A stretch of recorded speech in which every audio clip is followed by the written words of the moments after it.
Greetings, I'm Mr. Mythology, and I'll be your tour guide for this video series introducing you to the alchemy described in Jason Lee Willis's book series, The Alchemist Chronicles, and explain the symbolism behind the alchemy icons used in each chapter. Before we get to the alchemy symbols, let's make sure we understand the meaning of alchemy. In reading the name of the book, The Alchemist Map, your first impression is that Joseph Nicolet is the alchemist. But just like Nicolet falls down the rabbit hole of legend and lore, the reader soon realizes that alchemy goes back a long way. But what is alchemy? The word means transformation, which is nice and simple. But alchemy is far from simple. Well, since it means so many things to so many people, it's a tough answer. Some see it as science, others view it as philosophy, and others see it as old-school magic. To further complicate matters, there are different types of alchemy found all over the world, most of which go back thousands of years. There are branches of alchemy that even try to incorporate biblical names like Solomon and Adam into its backstory. While I'd love to tie all of these schools of alchemy together, I'm going to be focusing mostly on the more European-based concepts, with plans to eventually theorize who the original alchemist was. In the book series, I try to focus just on a few famous alchemists. The oldest alchemist I mentioned is Ormus, also known as Ahura and Ahura Mazda, as well as having connections to Zoroaster. Now, I'm not going to get into Eastern philosophies, but only wanted to have a breadcrumb trail that goes back a long way.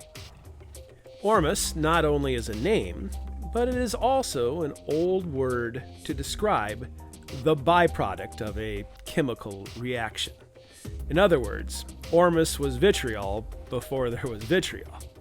Another real alchemist I mention is Geber, an Arabian alchemist.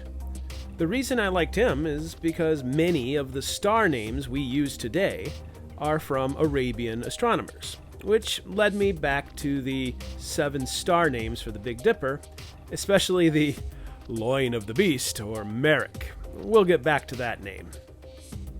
There are quite a few scientists who also were alchemists, since chemistry wasn't really understood as a science until the 1700s.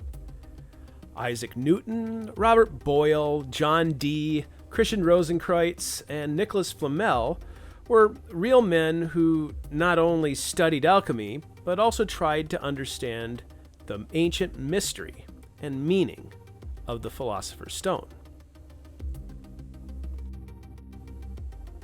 For my 4-book series, one of the most important alchemists is Baron Philippus Aurelius Theophrastus Bombastus von Hohenheim, which is such a bombastic name that he chose to rename himself Paracelsus.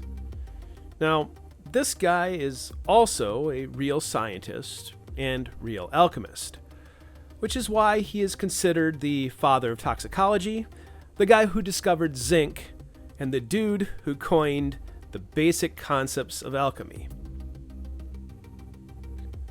What are the 4 basic elements?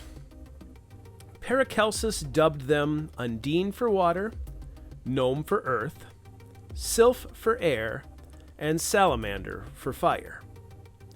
For this reason, the Nicolet book was blue for the Undine, while the Alchemist's Stone and the story of Lesueur will symbolize earth, the Alchemist's Ring and the story of Lahatan will symbolize air, and the Alchemist's Boneyard and the story of Paul Knudsen will symbolize fire. And the element that can transform any substance? That's the Philosopher's Stone, which I'll save for another video. With its strange mixture of philosophy, occult history, magic, and actual science, alchemy found itself banned as an illegal practice, which is why both true scientist and hack magician had to not only hide what they were doing, but had to distribute information through symbol and code. If you take a look at the front cover of the book, you'll see the symbol for water, with the Philosopher's Stone hiding within it. So when my editor Chelsea, graphic designer Becca, and I were working on the layout design, we decided to symbolize each chapter with an actual symbol from alchemy.